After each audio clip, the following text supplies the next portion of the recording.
আপনি যাকে সবচাইতে কাছের মানুষ ভাবেন সে আপনার সাথে কথা বলতে চাইছে না। আপনি ফোন করে যাচ্ছেন, সে ফোন ধরছে না, সম্পর্কই রাখতে চাইছে না। কি করবেন? খুব মন খারাপ করে বসে থাকবেন, ভাববেন জীবনটা থেমে গেল, নাকি জীবনটা একটু অন্যভাবে ভাববেন? এই নিয়ে জানতে হলে দেখতে থাকুন আজকের ভিডিওটা। কেউ আপনার সাথে কথা বলতে না চাইলে জোর করে তার সাথে কথা বলবেন না। সে যদি আপনার সবচাইতে কাছের মানুষটিও হয়, তাও তাকে ফোনের পর ফোন করে যাওয়ার কোনো মানে হয় না। আপনি যাকে এখনো কাছের ভাবেন সে হয়তো আপনাকে এখন আর তার কাছের কেউ ভাবে না। আপনি যাকে প্রিয় ভাবেন সে হয়তো আপনাকে প্রিয় আর ভাবে না। মানুষ বদলায়, মেনে নিন। এই বদলকে মেনে নিয়ে নিজেকেও বদলে ফেলুন। জোর করে তো ভালোবাসা হয় না, অভিনয় হয়। যার মন থেকে আপনার প্রতি প্রেমটা আর আসে না, তাকে জোর করে আপনার প্রেমকে মেনে নিতে বাধ্য করাটা চরম নির্বুদ্ধিতা। আপনি যার কাছে নিজের জায়গাটুকু হারিয়ে ফেলেছেন, তার কাছে নিজের সম্মানটুকু হারিয়ে ফেলবেন না। ওইটুকুও চলে গেলে একটা মানুষের আর কি বা অবশিষ্ট থাকে? আপনার কলটা যখন তার সেলফোনে ভেসে ওঠে বারবার, তখন সে হয়তো মনে মনে ভাবে কি বিরক্তিকর, বারবার ফোন করে যাচ্ছে। নিজেকে অনাকাঙ্ক্ষিত বানিয়ে ফেলাটা আপনার হাতে না থাকলেও নিজেকে বিরক্তিকর বানিয়ে না ফেলাটা পুরোপুরি আপনার হাতে। কাছের মানুষ হয়, আজীবনের মানুষ বলে কিছু হয় না।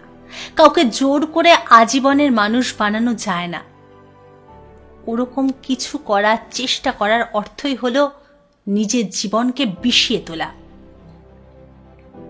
প্রত্যেকেরই নিজস্ব পছন্দ অপছন্দ রয়েছে। আপনি জোর করে কারো পছন্দের তালিকায় ঢুকতে যাওয়ার মানেই হচ্ছে তার কাছে আপনার আত্মসম্মান বোধটাকে বিকিয়ে দেওয়া। আপনার সাথে কথা না বলেই যার দিন দিব্যি কেটে যায়, তার সাথে জোর করে হলেও কথা বলতে হবে কেন? আপনি তাকে ভালোবাসেন তো ভালো কথা, তাই বলে আপনাকেও কি তার ভালোবাসতেই হবে? ধরুন ভালো সে বাসত, কিন্তু আপনি কি নিশ্চিত সে আপনাকে সত্যিই ভালোবাসত? প্রকৃত ভালোবাসা তো কখনোই হারিয়ে যায় না। কেউ আপনার ফোন ধরতে না চাইলেও তাকে টানা ফোন করে যাওয়াটাকে ভালোবাসা বলে না, সাধারণ বোধের অভাব বলে। যখন কেউ আপনাকে ব্লক করে দেয়, তখন নতুন সিম কার্ড জোগাড় করে সেখান থেকে তাকে ফোন দেওয়ার নাম বোকামি। মন বেশি উচাটন হলে মনটাকে নিজের আয়ত্তে আনতে হবে।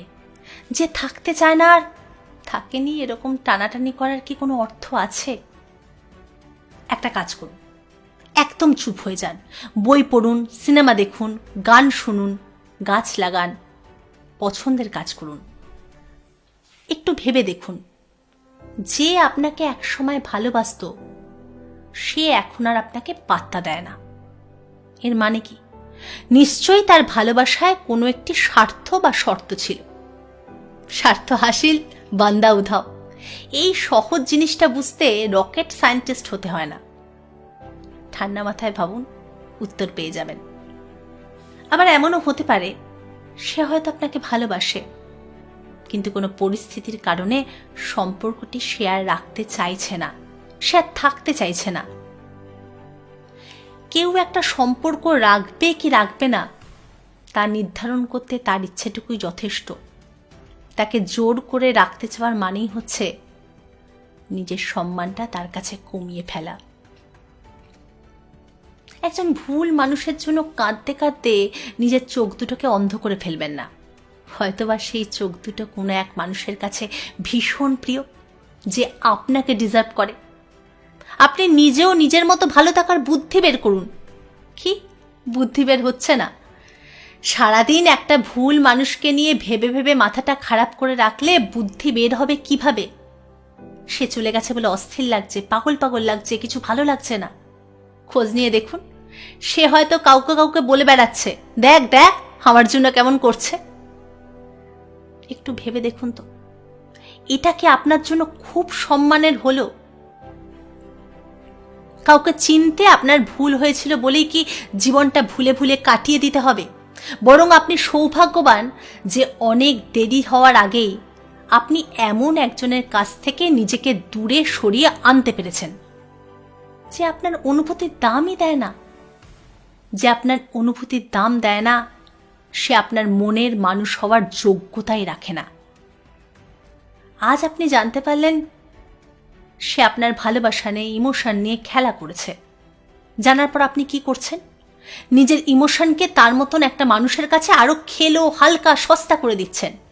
সে আগেও মজা লুটেছে, এখনো মজা লুটছে। এর জন্য দায়ী কে? আপনি। তাই যে যেতে চায় তাকে জোর করে ধরে না রেখে যেতে দিন। নিজের মেরুদণ্ড সোজা না থাকলে, সম্মান না থাকলে কি করে বাঁচবেন বলুন? জীবনটা বড় সুন্দর। কোনো একজনের জন্য ভালোভাবে বাঁচতে ভুলে যাবেন না, একদম না।